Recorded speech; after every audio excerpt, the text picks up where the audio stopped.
Purdue 70, Northwestern 66. CJ Cox is it a defibrillator? Is that what it's called? Oh yeah, the little shock thing. Yeah, shocked this season back to life. That's what I'm calling it. Dr. Cox was at it again. Isn't that from Scrubs? No, that's not. I've never seen Scrubs Hold actually. on. I'm pretty sure there's a Dr. Cox in Scrubs. No, it's Yep. Doctor Donald Faison. Dr. Cox in Scrubs, which is honestly kind of fitting because it feels like a few Scrubs are part of Purdue's problem right now. We'll get to all that. Okay, this is brought to you by Tinker. I'm energized if you can't tell. We needed to see a win go through the hoop here for the Boilermakers, and this one feels good for me. I'm not going to complain about how close it was, how ugly at times it was, how frustrating some of these mistakes were. I'm just going to celebrate a 4-point win and know that there's a senior day on the horizon. It's brought to you by Tinker. Promo code Sleepers get 15% off your first order of the Midwest Best. What are you sipping this morning? I got the Zing blend. This is fresh off the pot. Sorry, not the pot. Fresh out the machine right here. Let me go ahead and get. Mm. Ooh, it's a good morning when you think you jumped the gun because it might be too hot, but it's not too hot. That's perfect. Just like setting up a recurring order is perfect. Use promo code Sleepers for 25% off. And know that when you have a conversation about this game, just ask the question, did Purdue win? And then someone starts talking, well, they started switching on. Did Purdue win? Well, they were blitzing Braden. Did Purdue, who was 5-6 in their last 11 games, see one go through the hoop on Nick Martinelli senior night, which I was reminded every single time he came up the floor, by the way. They did. And it's because CJ Cox let the bangs hang, respectfully. Yeah, let's get right into it. Speaking of too hot, CJ Cox, 27 points, 10 for 13 from the floor, 5 for 8 from three. A Ken Palm MVP in the process. I think it was Cobra Stats who had the data on this, of course, the great Cobra Stats account, but CJ Cox is the latest in like a really special long line of Purdue players that have scored 20 points in a freshman and sophomore season in Big Ten play for Purdue. Yeah, I have the list here. Robbie Hummel, Etwan Moore, AJ Hammonds, Caleb Swanigan, Jaden Ivey, Zach Edey, Braden Smith, and now CJ Cox, the only Boilermakers under Painter to score 20 in Big Ten play as both a freshman and a sophomore. Pretty amazing, very much needed. Also, I'm sure we will get into this as sort of the story of the game at large. Mostly wide open. And Hmm. that's not said to take anything away from CJ, because I think there were plenty of other players on Purdue that could not make these wide open shots. But I think the story of the game, from me watching in my basement last night, was very much Chris Collins's decision making schematically defensively. What they did was basically employ the Houston strategy from the round of 16, the Sweet 16 last year. They sent two to the ball. They blitzed every single Braden Smith ball screen. And then they really aggressively dug the short roll. So when he made that first pass to Trey, there were two more bodies there, and the weak side corner was just wide open. Now, I think Northwestern hoped that there would be a better scramble and get over to that and hopefully run guys off. But in essence, Chris Collins' decision here was we will make every single other guy beat us. We will take Braden out of the game as a scorer at minimum, possibly out of the whole game at large. And we will make it really difficult on Trey and Oscar in the role. And we're fine. If CJ Cox and Jakari Harris or Jack Benter or even sometimes Fletcher Lawyer, like on that final possession, the final minute, if they want to beat us with open shots, great. And for 20 minutes, this worked. This is why Purdue had 6 points 10 minutes into the game. This is why they were trailing by 9 at halftime. Now, this is not to say this is a perfect formula. It's not. Painter said as much in the press conference. They've seen this before. They've seen all types of coverage. Braden didn't handle it well. I don't think Trey handled it well early. These guys had to figure it out over the course of 40 minutes. I have some thoughts on all of that, but that's how we get to a finish line here where CJ is 5 for 8 from three, 10 for 13 overall with 27 points. And quite frankly, thank God he was there because I saw Jakari Harris check into this game. I saw Jack Benter into this game get the same looks that Jakari got in this moment and freeze and either not shoot or put the ball on the floor and be confused. CJ's confidence, his swagger, his shot making is ultimately what won this game. And I think, Cart, I think it saved Purdue's season. I don't want to go too far on that, but point blank, the team that showed up in the first half for this game, I don't know that the whole, from the fans to the coaching staff to the players, I don't think they could have handled a loss like that right now. And CJ shocked them back to life. Yeah, and it was the shot making from three, and also once he hit a few from three, then he started feeling himself a little bit. Then he started seeing that Middlesex magic, CJ Cox a little bit. A couple one dribble pull ups, some two dribble, getting to his spot at that elbow. He got to the basket a little bit as well. They needed all 27 from him in this game, and it would have been one where they were kicking themselves because, like we always say, this Purdue team can shoot, man. Like they got shooters, and Northwestern's strategy was. Let's see. Even Fletcher Lawyer was getting amazing looks in this game. They're kicking themselves from going 9 for 24 from three. They really shot a lot of open looks, a lot of open shots in this basketball game. But in the end, CJ Cox was able to get them across the finish line, even if Welsh Ryan Voodoo tried to kick in with, the likes of Jordan Clayton making a three and some other things going on. But they were able to get across the finish line. And it was truly CJ Cox getting him there because he had 27. Next highest score was TKR with 11. He dragged them. He dragged them. Yeah. Let's go to the scheme basically next, right? I kind of laid it out as best I could. I thought it was smart from Collins, and I was texting Craig Bowers, the wonderful Craig Bowers, a little bit during the game last night, and I kind of gave him my just quick impression of like, hey, I think this is really, really smart from Collins in this moment. I have some bigger picture reasons why employing this like blitz the ball screen strategy was good. And Craig did say, he's like, that's what Collins has always done against Braden. So I don't know if that's true or not. I'd have to go back and find film of it, and I just haven't done that yet. What I will say is this: go through Braden's game logs in his career against Northwestern. They don't look like this. Last time he played Northwestern in Mackey last year, he took 16 shot attempts, finished with 22 points and 7 assists.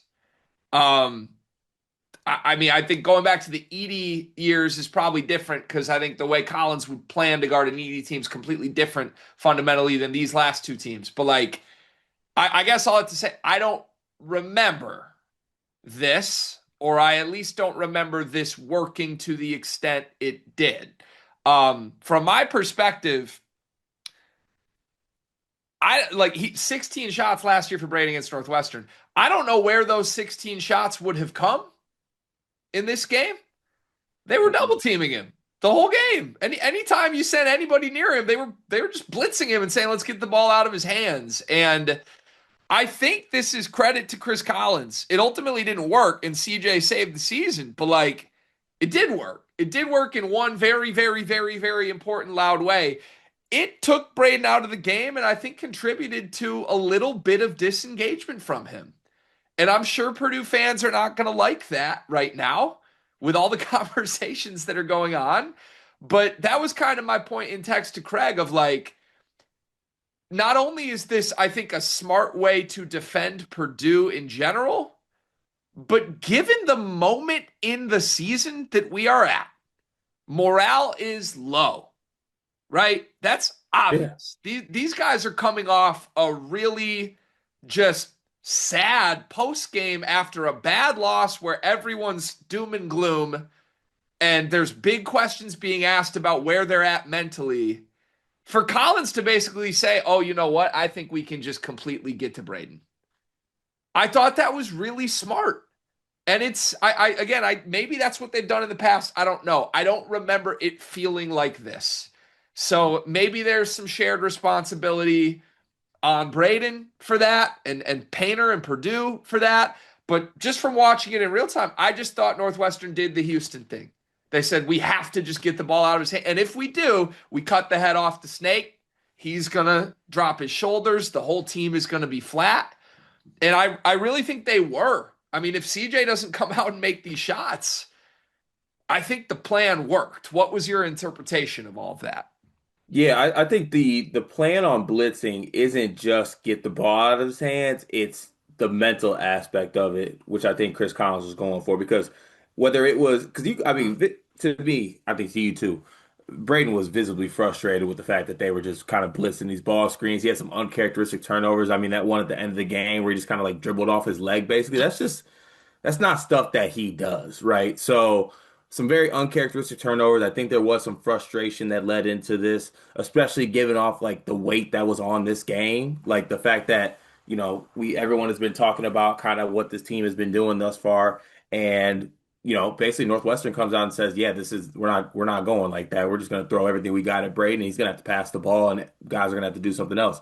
Even if you are making the right play, that is frustrating to play against. And for 20 uh for 35 minutes it worked basically.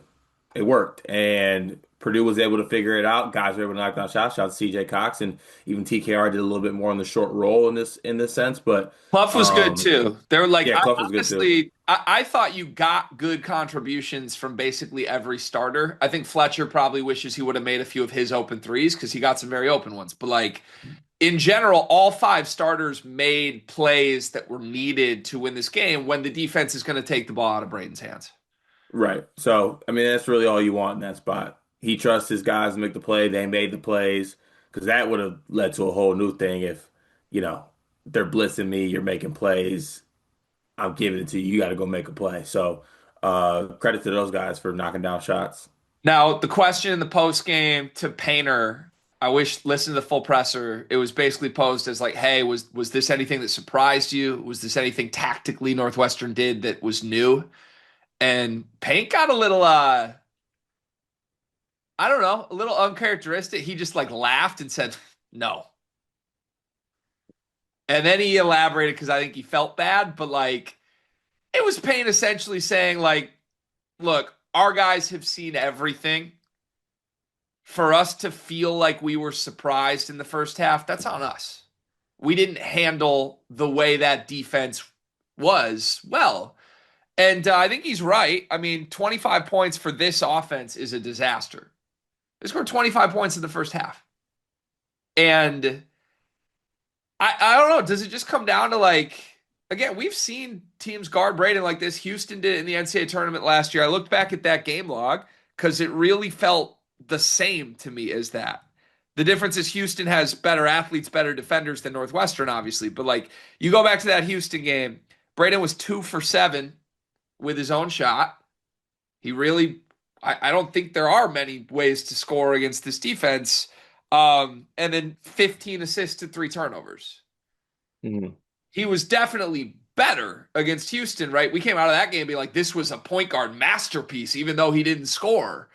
In this game, he finishes 9 assists to 4 turnovers, 1 for 5 from the floor, 0 for 3 from three. I thought the threes he got were wide open. They were off like late ball reversals, and even those, it just looked like it almost looked like him in his mind in this game was just like, oh, I'm not gonna shoot today because the way they're guarding me, I'm just not gonna be able to shoot.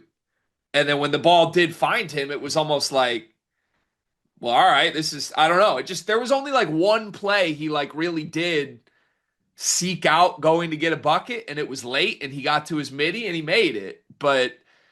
I guess I don't know. Is this like Braden needs to be better? What's your take on that element of this? Um, I mean, it's tough to say because I feel like given how they were playing him in an ideal world, do you want him to kind of be more aggressive? Yeah, because I think especially in that first like 10 minutes when they had like 6 points, right? it was, in that stretch, I think in the first half, Braden had 4 assists. They had 8 turnovers to 9 assists in the first half as a team, and were 3 of 11 from three. They A couldn't lot of make those it. were the bigs, is the only thing I would Yeah. say Oh, about yeah. Oh, no, no. I'm saying that's a part of it. I'm saying Braden's giving it up to them, and Kluff and TKR had 5 turnovers combined in the first half, right? So, it. um, That's the pass Paint wanted in the second half again, though. Like if you listen to him, yeah, he was basically like, listen, the challenge for Braden in this game was not, hey, we need you to go score with the way they're guarding you. It was not, hey, we need you to find the assist. It was, Braden, you just got to get it out of your hands and let Trey and Oscar make the right play. Which ultimately that was the challenge posed, right? When they guard it this way, it also not only does it limit his scoring, it limits his assists. And I get there's a corner of the internet that's like, well, he's assist hunting.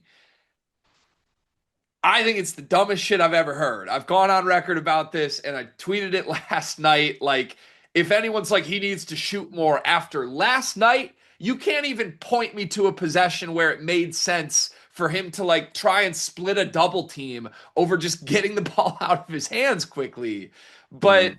I guess the criticism would be like in the first half, did he try to make the skip pass when he should have just made the short roll and trusted his bigs to make the play?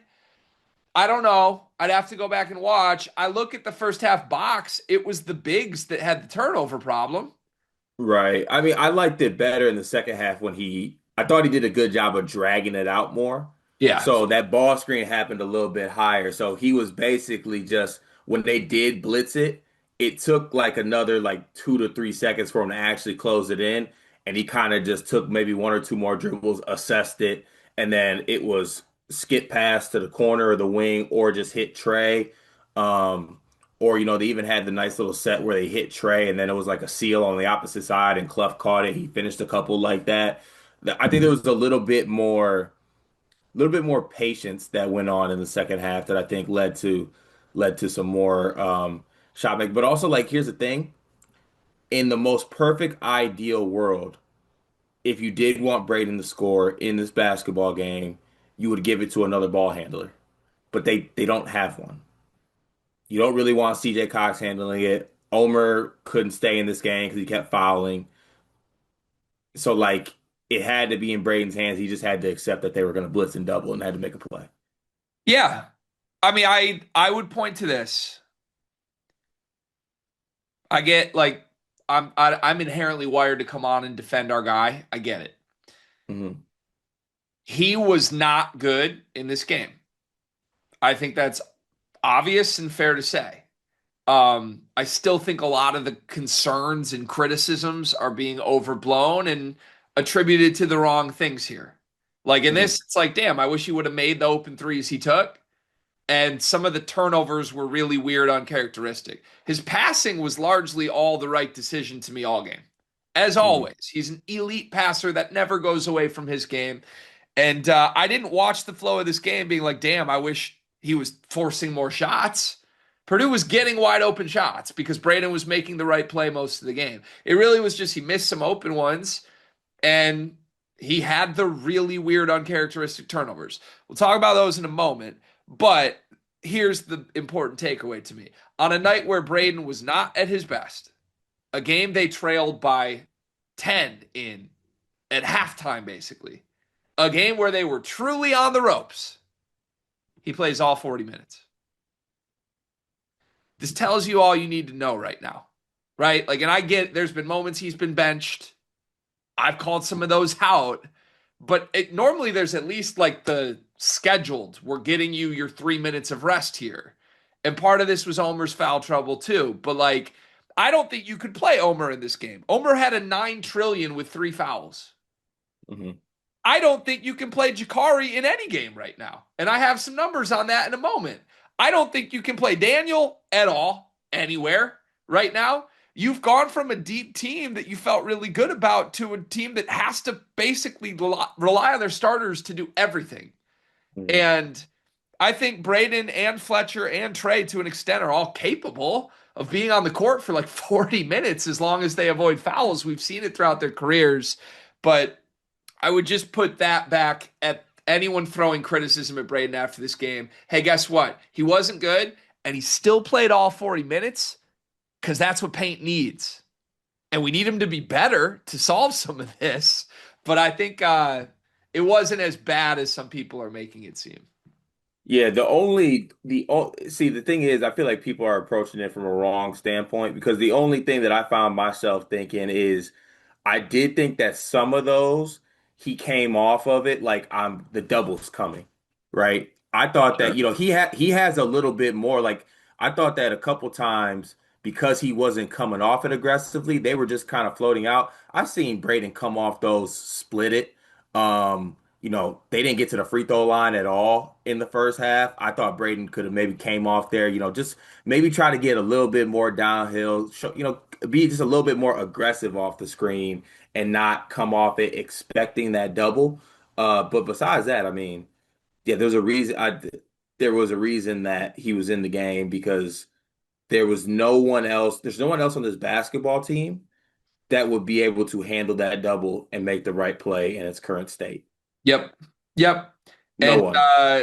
I think, again, this kind of goes back to my psychoanalyzation hypothesis here of why it was smart from Collins. I really do think they could sniff out the moment in time. Hey, this is not an NCAA tournament game. If we get to Braden mentally early a little bit, we can get him to sort of just disengage. And I do think there were portions of this game where it felt like you said he would sort of just predetermine, oh, I just gotta get it out of my hands.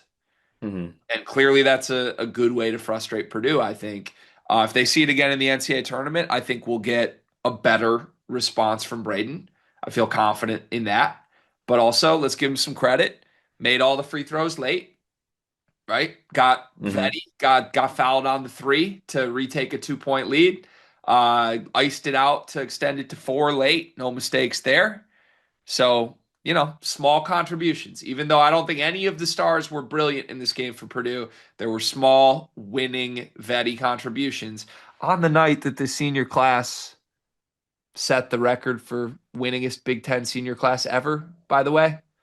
Like, it's kind Yeah. of Riches too. it's crazy where the vibes are. And like these guys literally are the winningest senior class ever. And it's just like, they stunk tonight. Like Go away. crazy. Let's go to Oscar Kluff next. 9-7 isn't gonna win any awards, but 9-7 is Oscar's best night in a month. Um, Now I think that says something about Oscar. If 9-7 in 31 minutes is like a night to write home about right now, this was supposed to be what you're getting every single night. This was supposed to be the floor type performance for Oscar Clough. And instead, we're like, oh, that was really good. But they needed it. They needed every bit of this. He was 4 for 5 inside the arc. I thought he had some really good deep seals and probably could have gotten the ball a little more on some deep seal opportunities in this game.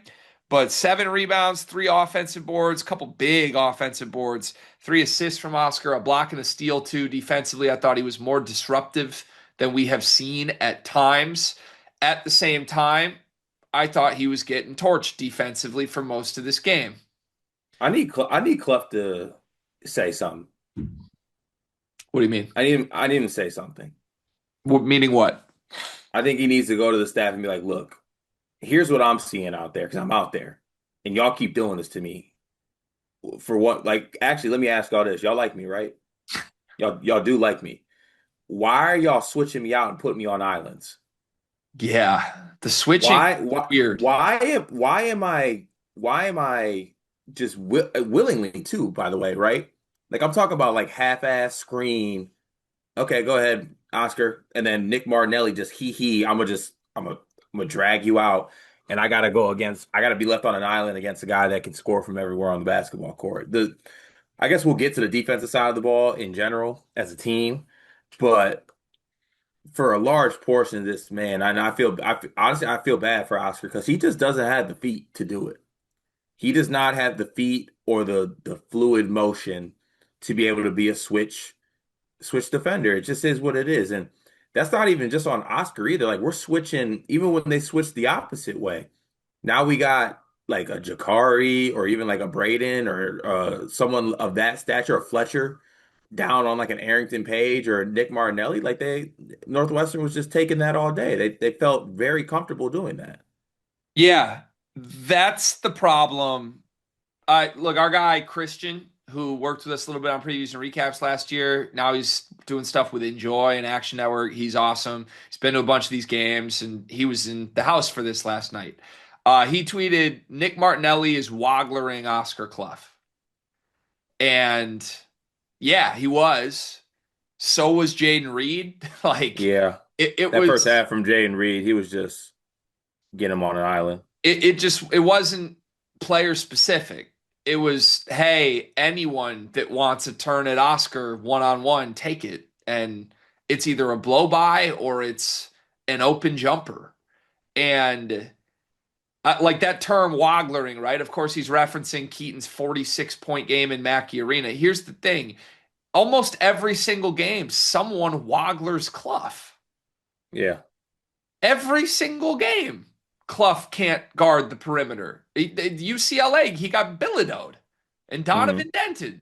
Like we can pick anyone any given game. What happened? Why did Bruce Thornton and John Mobley go crazy? Like a huge portion of this is Kluff cannot.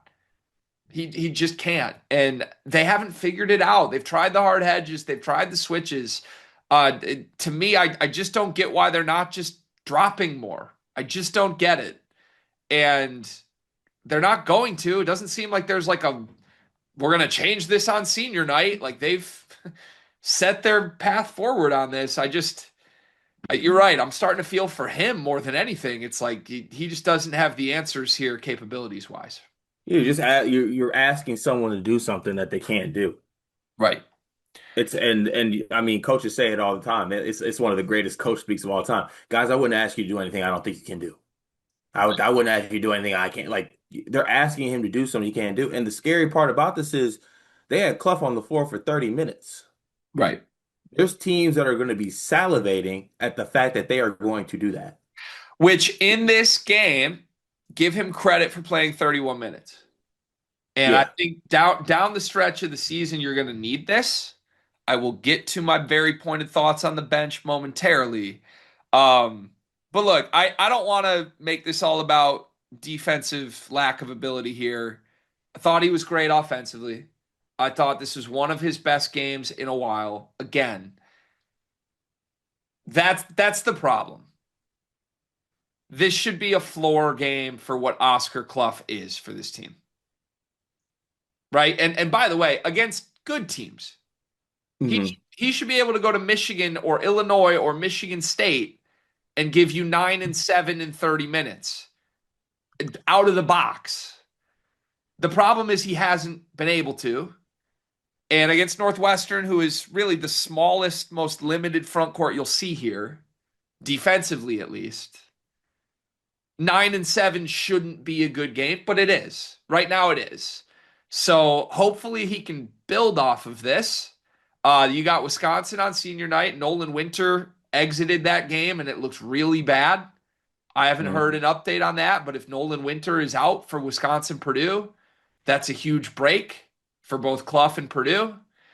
And I think you need this at minimum every night down the stretch of the season.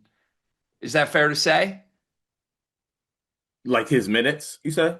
I think all of it. Minutes, scoring, rebounding. You, Yeah, well, you need here's the this. thing. I don't so if they aren't going to change the defensive strategy, you have to give us everything else okay, it sounds bad what I'm saying. Give us everything else that was promised. Right. Finish and rebound. Like I get if I'm not expecting Oscar Cluff to turn a corner, all of a sudden they start switching and this guy's a demon or something like that, or even suffice. That's not going to happen. But on the other end, you got to be able to rebound on both ends, and you got to be able to finish. So yeah, I think it's going to be huge, especially because it seemingly we'll get to the bench like you said. I think Paint has given up on the Daniel Jacobson experience this year. Yep. Yep. I want to table that for a few more minutes, but yes. Okay. Yes, and to be clear, I think Oscar can. He as a scorer and a rebounder, he can. The question is why haven't we seen it more lately? But he can. He's capable of out the box 9 and He, 7. well, here's the thing though. He's also gassed That's probably true too. because he's Greg, it's hard to switch, dog. Yeah, that's It gets very old. true. It gets old at like you are like out there fighting for your life, and then they're like, "Go get the rebound too." By the way, and you're at the 3 point line. You got to run in there. Like it's a lot. Never thought I'd see you relate to Oscar Kluff so much. Last night I dead ass was relating. I wanted Oscar to say something, and it's truly frustrating. I feel like I need like a 7 second therapy session here. I don't understand how you watch this as a staff and as a coach. They are some of their like they are incredible basketball minds Yeah, times a million of what I have between my ears. yeah, And I can't, I'm trying to see from their side what they're seeing that's like, you know what, I'm gonna keep on doing this. yeah, It yep, just I don't get it. yeah. Me either. It's weird. Okay, I want to go back. I think we skipped this or glossed over it briefly. Just back to Braden for a minute. The really bad turnover late. What did you see? What was going through your head on that? Um I don't to be honest with you, I really couldn't even relate to what exactly I think just maybe a lapse, kind of a lapse in just relaxing or something like that, or um maybe you could relate it too to like I know this double's coming, so I'm kind of like I'm thinking about what I'm gonna do once this comes. Am I gonna hit the skip and kind of lost the ball? It also seemed like at some point in that game he took a little bit of a knock to the leg or something like that. He seemed to be wincing a little bit at some point in the game, but I just think it was a mental mistake. Yeah, uncharacteristic. I mean, trying to just if I've never seen him do that, to be honest with you. That was well, here's my I hate that this is where my brain went. We have seen that type of mistake. We saw him his freshman year.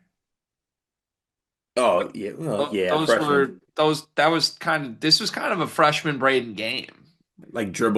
Like dribble off the leg out of bounds. Like Yeah, that's it's how our whole relationship with him formed in the first place, right? We were like, well, you don't want to be a close game. He's got the yips, and look, he doesn't. He's fine. He's the yes, I'm going down with the ship here. He's the best point guard in the country. He's the best passer I've ever seen.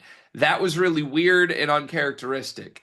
Um, man, I can't wait, and I'm looking all of our listening audience in the eyes on this one. I can't wait for this kid to give us an A plus Braden game. hmm It's coming. Whoever needs to hear that, hear it from me. It's coming. I don't know when it's coming. I don't know if it'll be against Wisconsin on senior night. I don't know if it will be in the Big Ten tournament. I don't know if it will be in the NCAA tournament's first, second, third, fourth, or fifth round. I don't know, but I know it's coming. This kid is too good. He's too due right now. I mean, I was just looking through this. You remember that stretch in January where I kept calling it the best stretch of his career? Yeah. Because it was. hmm In January, middle of January, he had three straight Ken Palm MVPs. He was flat out dominant.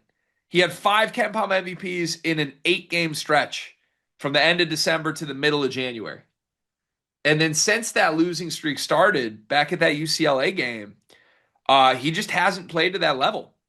I mean, I think you could point to the Illinois game being brilliant. He was 27 and 12 in a loss, but really, for whatever reason, he hasn't refound that level that was even not just who we've seen him his whole career, but like elevated. Like, oh hmm my God, best player in the country, good. He's capable of that. And it hasn't been here for a month. I don't know why. I know, Lord knows, people got their reasons. But I know this: it's coming back. It will be here, and I think we just need to keep faith on that. And I speak for all the Purdue Nation on that. Um, this was a weird one. That turnover was weird. It's also the Braden thing too. Like when he does get in a bad play like that, rather than just like ball goes out of bounds, reset our defense, he tries Mm, to hero ball it and ends up making it worse. Have you noticed that? yeah. Yeah. Also, caveat here. He can't help it. Just the body language is bad when he turns it over. It He is. can't help it, but like he needs to, but it's visible and people are looking at that, especially in the times right now. That's all they're looking for right now. It's why Paint said something. It's weird by people, but uh yeah, it's just uncharacteristic ones from him. Like I said, I probably haven't seen the dribble off the leg when no one was really pressuring him since freshman year. Yeah. It just makes him a target when he has a bad game, which I feel for. I don't like that, but if the body language is going to be what it is, I guess it's Yeah. fair game. He's Um, got but also he's got that it's targets a sign of respect. Like if right. anyone else, if Jaden Reed, I don't even mean to do this because Jaden Reed actually had a good game. Jaden Reed dribbles off his leg. No one's talking about it. Trey Singleton threw the ball out of bounds yesterday to lose the game, damn near. No one's mentioning it. You know what I'm saying? When you are the best and you carry yourself like the best, Let's you get held to a higher standard. That's all it well is. the big thing back to what I just said a minute ago. He's capable of being the best player in the country. Yeah. And we haven't seen that in a month. Hmm. So like that's why if you're looking for a why are people angry with this? It's like you're good enough. Do it. Hmm. And I get it. If I were a Purdue fan, I think I'd be wondering where that level is and hoping it gets there. But again, as someone who's watched every second of this kid's career, I just believe it will be there when it matters. I believe it will be there with my heart and soul. And if it's not, we'll have to talk about it. But I'll go down with the ship on this. It's some uncharacteristic performances. It's been weird games in this losing stretch. Um, we know that level's in there. We saw it. We just got to find it. And Right. hopefully we find it soon. You got to find it from everyone too. I mean, Yeah. the start to this game was damn near despicable. On the body language, last note from me though, I like sure there were moments that I think largely were after his own negative plays. Hmm. I didn't think the body language like affected the team as much as I've seen in the past. Hmm. I don't know if you feel differently, but to me, like some moments that stood out for me when they were getting smacked around early, Braden was actually like more composed than usual and was really going out of his way for like a lot of like teammate high fives, I noticed. So I know these are minor things that ultimately don't matter, but like it looked to me like he was being deliberate, like I need to be the steady ship guy here. Oh, even we're down 10 to Northwestern and no one can hit anything. I'm not going to be over emotional. I'm going to be, I don't know, reserved. Like CJ, good shot. Fletch, like a lot of that shit going on. He hasn't always been that. He's been the more demonstrative guy. He got demonstrative after his own mistakes in this game, but Hmm. then also like in the biggest moments, he found his way to the free throw line and helped you ice Right. the game. So Yep. here's my hope here. We text him after the game, just a little like, hey, let's go. CJ, hell yeah. And he was in good spirits. And here's my hope. I think he needed a win as bad as anybody needed a win here. And Facts. I'm hoping this can be a turning point for him, you know? Yeah, no, that's big facts because I mean, imagine if this game was lost. Right. Right. It it would have been a lot of conversations that were had about this whole team. Right. He seemed in good So, spirits after the game though. Like yeah.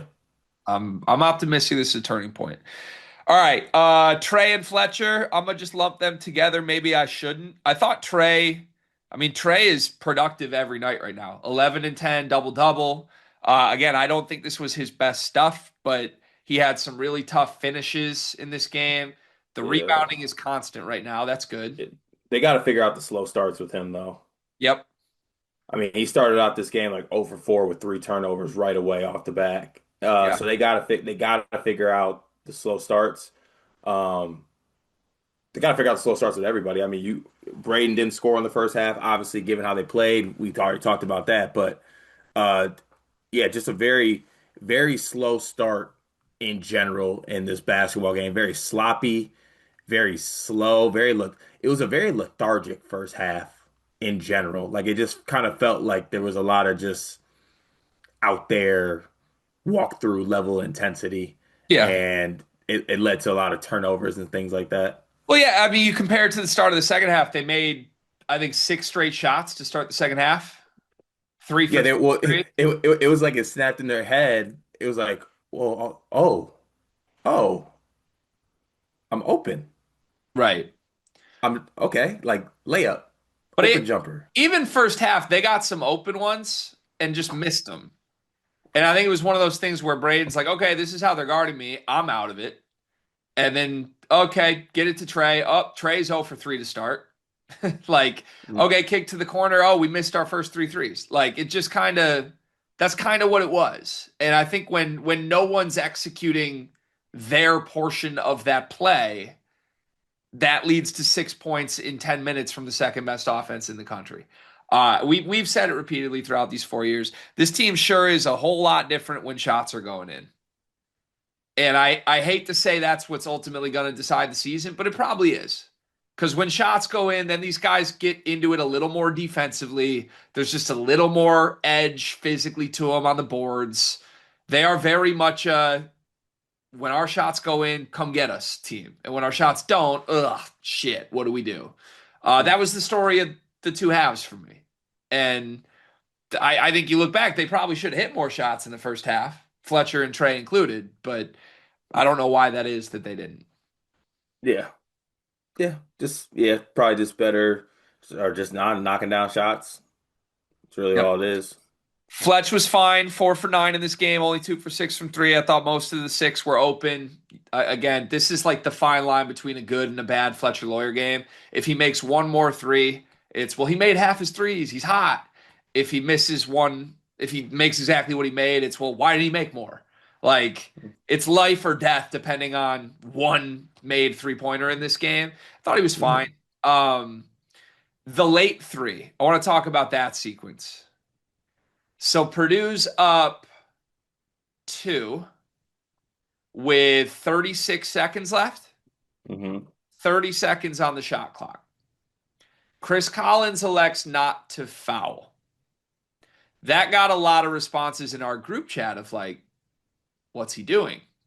You're going to let this run to 6 seconds against Purdue? Hmm. That's crazy. Instead, Fletch takes a three with like 20 seconds left in the game, misses. I mean, it was open, but you basically like if you don't make that shot, it's you just gave Northwestern a whole chance at the game they shouldn't have had. That's when Trey Singleton throws it out of bounds and essentially saves the season. But did you like that shot attempt? It was wide open. I'd love to know what Paint thought about that in that moment. What did you see? It's one of those classic basketball shots where if you're gonna take it, you better hit that. Yeah. If you're gonna take that, you better hit it. And he just did it. Weird Fletch game for me only because of this. I thought the two ones he made were tough, contested, deep ones. The ones he missed were wide. I think honestly they played mind games with it. Braden was the same way. Honestly, good on Chris Collins and Northwestern. That's what they tried to do. Leave them so open, they're confused.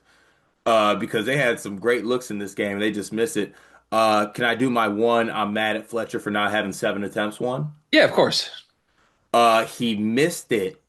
I think CJ he missed a wide open corner three with probably like 2 minutes left, maybe I would say, maybe a little over 2 minutes. Yep. CJ Cox gets the rebound, kicks back to Fletch. Fletch, that's 2 for 1, dog. We're not missing two in a row. And he pumped and took a dribble, and then he honestly almost traveled because he really didn't know what to do. And then threw it. And I think they ended up that might have been the one where Braden got fouled on the three later in that possession. I'm not sure. I'll have to go back and look at it. But a Fletcher Lawyer reload 2 for 1. He ain't missing two in a row from the same spot wide open. I would have took that. Yeah, me too. Again, I expected him to make the three he took late. It was wide open. It's Fletcher Lawyer. So I don't even know if I consider it a bad shot. I think I would say time and situation. Surprised he took it. Surprised he took it. Would think you just want to drag that out to 6 seconds and Yeah. Are you surprised they went so early? That's what I'm saying. Yeah. But I don't think they even wanted to go early. I just think Northwestern was kind of scrambling around and Purdue was like, oh, you're wide open. And Fletcher was like, okay, I'm going to shoot it. And I, again, I'm never going to be mad at Fletcher Lawyer for shooting, but good Lord, you are very fortunate Northwestern did not get the ball with 20 seconds left because that would have been a whole different game at that point if they had a possession. Um, I felt bad for Fletch on the Clayton three because I actually thought it was great defense. hmm That's maybe the best contest Fletcher Lawyer's ever gotten on Yeah. a role player, and of course it goes in. You know, Yeah. It just is. It's classic, against what was it, 8% better against them? It's just is what it is. but that's one of those ones I'm like, okay, they got a point. Yeah. Yeah, there So you go. You made sense. Made like sense. Jordan Clayton is a career 32% 3-point shooter. Like Crazy. that shit was fall away, hand in the face, so tough, Dang. so Uh, tough. Also, it was good the minute he fumbled it. I The know. minute he fumbled it, I'm like, okay, so is he gonna bank it in or is he gonna get fouled? But this is 3 points one way or the other. Yeah, I had the same feel. Give Kluff and TKR credit and everybody. I mean, CJ had 3 boards, Braden had 3 boards. I thought CJ's 3 offensive rebounds, all on the offensive boards, were really timely. Like Mm, really time. 2 of those 3 at minimum were like in the final 4 minutes when you needed to score. And yeah, CJ was brilliant in a million ways, but this team on the night out rebounds Northwestern by 14. That offset mm. the turnover problem you had as a group. So credit to Purdue as a team. All right, we've made our way through the starters. And when I say credit to Purdue as a team, what I really mean right now is credit to Purdue's starters. Because have you noticed what I've noticed? That the bench has been one of the worst units in the Big Ten, probably the last 4 or 5 games. In the country, there is no bench. There is no bench. And Purdue fans will probably get mad at me for saying this, but you have gone from a team that looked incredibly deep on paper to a team that cannot bench a starter ever. That's where we're currently at. And if you want to fight me, the only one I'll listen to you on right now is Omer. I think Right. Omer's given some good minutes lately. But since the Indiana game, his last, because it's been 3 games since the Indiana game. Omer's last 3 have been really bad. Terrible. Terrible. And look, Benter's going to have games. He was good against Michigan State, but like Benter is shooting 28% from 3 in conference play. All the advanced numbers in conference play say that Benter's been a disaster. Jakari Harris, I don't know what you do with that right now. I Yeah, just don't know. I don't know why we have to do this every game when you have CJ Cox. it had me going back to previous games. What was that game where CJ played 19 minutes? Yep. Was that Michigan State? And it like there's no actual basketball reasoning you can give me why CJ Cox and Jakari minutes should ever be close. Ever. Yeah, there's just nothing Jakari's better than CJ at. Period. Not one thing. So, like we have predetermined that these guys are in a minute split. They shouldn't be. That's where we're at. And CJ ended up playing 28 in this game. It could have been 35. CJ played 29 against Ohio State. I think that could be 30. Before those games, it's been 20, 22, 20, 19. And in all of those games, Jakari is getting 20, 16, 18, 15, 13, and 12 in the last 2. But they're 13 and 12 empty minutes, man. And we haven't even mentioned DJ, who's the worst of them all right now. Daniel Jacobson looks like he couldn't play in the Ivy League currently. And I'm confused about that one. The thing is, I'm not confused about Jakari. I've felt this is who Jakari is. Like, Omer's going to come and go. We get it. That's his role. He's the 9th guy on this team. Benter's as simple as this to me. When he's shooting 50% from 3, he's awesome. When he's shooting 26% from 3, unplayable. That's where he's at right now. So you tell me. The answer is probably somewhere in the middle, but he's going through it right now in his first attempt at conference play. Jacobson makes no sense to me. And this is a program that is renowned for its player development. Daniel Jacobson started over Merez Johnson for Tommy Lloyd on Team USA as little as 6 months ago. Like, I I get it. He's coming off an injury. He's never been this unplayable ever. And I don't know if it's mentally broken. I don't know if just the scout is out or what, but I know that this is a Team USA kid that other elite coaches have put on teams with elite talent full of NBA players and viewed him as a starting caliber player. And we've all season long built him up as a key to the season. Like by the end of the season, he needs to be in a big role and have rim protection and be blossoming. It's been the opposite. Card, this is a kid, and I get it. Like I saw his dad was going at some critics as well. I'm not. Don't get personal with this, but like this is a kid that had 9-5 against Alabama in 15 minutes, 11-8 in 2 blocks against Texas Tech. Shit, he had 10 against Iowa State. He was one of the better players in that game for Purdue. So where to go? Where to go? Because he's given you 0-1 in back-to-back games in 5 minutes against Ohio State and Northwestern. Like I'm sorry, again, a program renowned for development. Where's the development? This kid shouldn't be this unplayable right now. It's honestly like inexcusable to me. He's a 7'4" kid, like that's coordinated. You've got to find a way to get some sort of meaningful minutes from that. And if you're telling me you can't, why? Why? Why? You've never been a Jacobson guy, but explain to me how he's in this current form right now. Well, the thing is, I'm not a Jacobson guy necessarily, but I even myself am baffled by. I mean, listen, this ain't by how bad he is right now. Some like he's unplayable right now, and you know what? There's a couple things I look at that are for that reason. Now, some of them are Jacobson dependent. Like Jacobson is a a softer, frail basketball player right now, and that in the Big Ten and just in basketball in general usually doesn't work, right? Um, he's also like, in the minutes that he is getting, even though they're small, they are loudly bad. Like like straight up. Like I even when they throw him in there, maybe they expect him to do something. His minutes are so loudly bad that maybe they feel the need to take him out. Also, this because they want to switch so much, they probably don't want Daniel Jacobson switching, which that doesn't make sense to me. You should just play drop with him and be fine and let him be a shot blocker. But I am just he is completely unplayable right now, and I'm scared. I'm scared.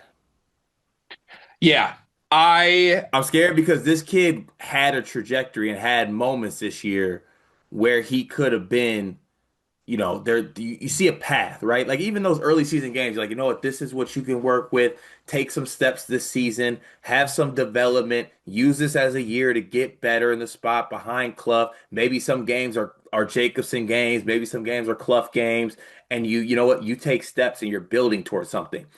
This is the thing that scares me. I'm not even thinking about it in this bubble. Yes, I wanted to improve this team.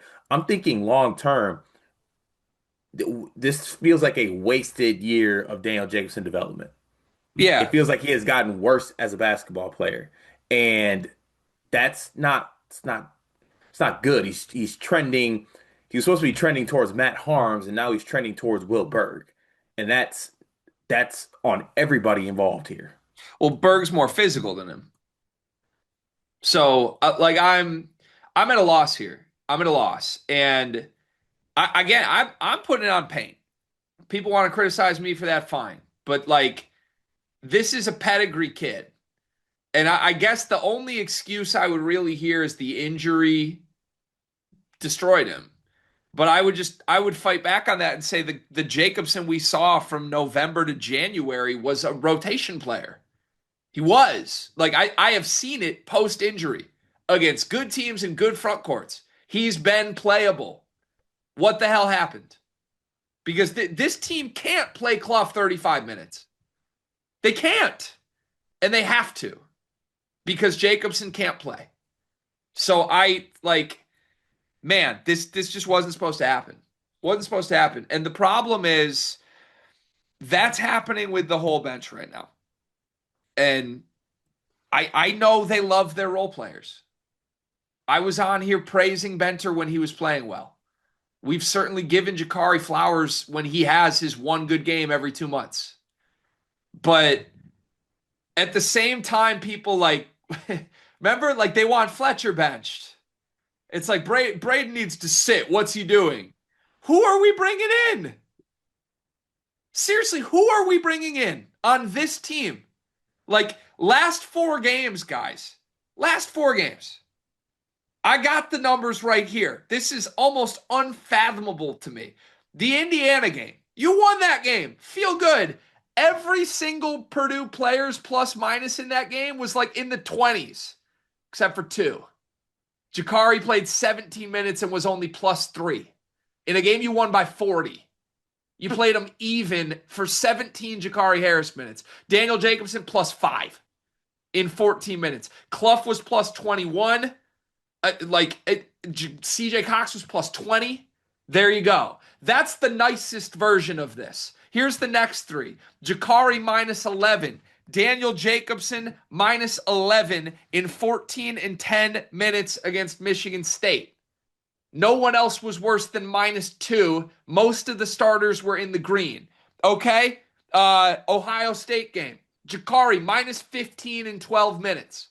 Daniel Jacobson -13 in 4 minutes. What? Meanwhile, again, all the starters are around even.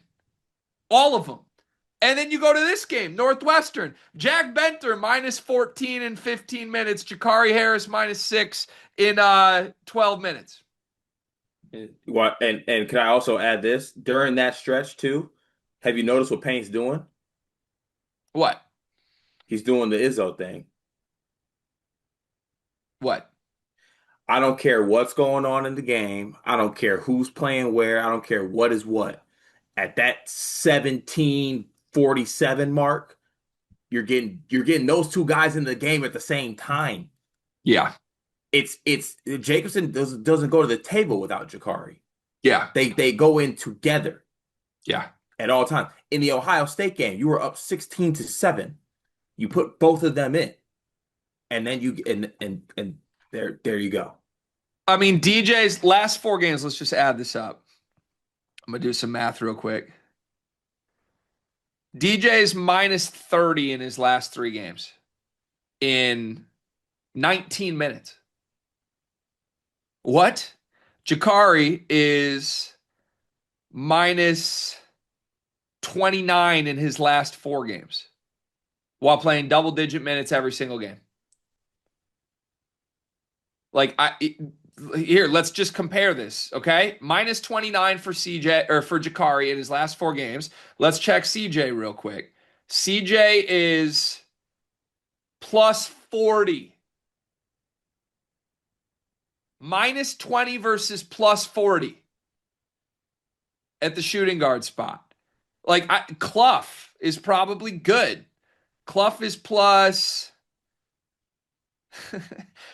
+39 in their last 4 games. He's been plus in his minutes every game. Even in the losses, Purdue has won the Kluff minutes every single game. But DJ is, what I say, -40? -40. -35 in the it's just as clear as day as it can be. Mm-hmm. So this is where we're at. It's the final week of the senior class's careers. You going to acknowledge the fact that this team is broken off the bench depth-wise or not? I think you have to. I don't see any reason why. Jack Benter, okay, if the bigs are in foul trouble, somebody's got to play. Someone's going to have to play 15 minutes, fine. 12 Jakari minutes right now are pointless.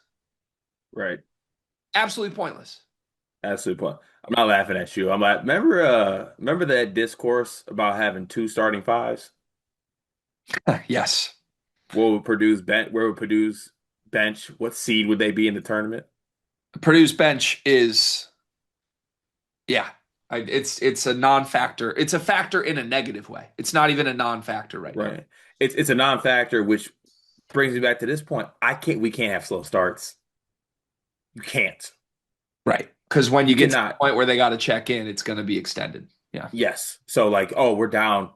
You know how like I feel like a lot of coaches are like, things aren't going well. We're a little lackadaisical. Let's see if the bench can come in and ignite something. No, you're down 5. Now you're down 12 because the bench ain't gonna do anything once they get in. Right. I know it's far too late for this. Decisions were made, chess moves were already made. You got to live with it now. But the thing fans have floated that we've disagreed with is, well, could Antoine West have impacted this team? No. Still my answer, no. How about Rally Burgess though? Isn't he hurt? If a healthy Rally Burgess was available, how different is this team? He'd be playing right now. I can promise you that. He'd be playing over Jacobson. You think isn't Riley Bird just like 6'8"? He'd be playing over Jacobson right now. Or Mm, or Benter. He just I think would. you see. Oh, wait, Riley Bird is 6'11"?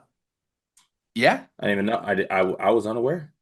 Now again, I think you're right. I think he's hurt. So I'm not saying that's a tactical you can't do anything, but like in terms of what ifs, Right. front court absolutely feels one body short right now, you know? Will Bird's probably sick he left. Burke, I think Burke would play as crazy as that. I mean, I just we're giving Kluff flowers for a 9-7 game, and he deserves them. But like, I can didn't Caleb First had a lot of 9-7 games last year, Who did Jakari push out? and Caleb First could move on the perimeter. Yeah. Like, Caleb First is talking his big shit in the doctor break room right now. he probably should. Who did Jakari push out? He didn't push anybody out. Mm. There was no push out. You interpret that as push out. I feel like choices were made. Choices were made, but I don't think it was pushing anybody out. Did they prioritize somebody else over somebody else? I mean, at least if we're talking like off the bench Purdue guys in recent years, at least Heidi and Colvin gave you something. That's what I'm saying. Like, did I, we prioritize, like, we had to prioritize the needs of Jakari Harris? I mean, the biggest flip in this game to me, they had cut it to like 3, and CJ was playing amazing.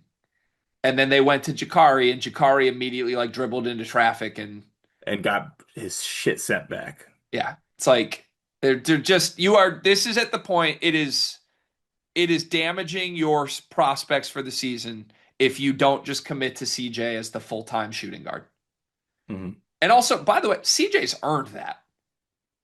CJ has earned his way out of this stupid minute split. And I like cool tonight, 28-12. We shouldn't act like it's a minute split, but he shouldn't need to go 10 for 13 for that anymore. CJ on nights where he doesn't even shoot the ball should be playing this many minutes. Yeah, the staff was waiting for him to miss one so they could put Jakari in. It drives me crazy, man. And again, I get shit for bringing this up. I am telling everyone this is a real thing. No one wants to fucking believe me on this. I just Hey, I just watched Cannon Catchings go for 32 for Georgia last game. he would have never went there. He was there. All he wanted was a promise.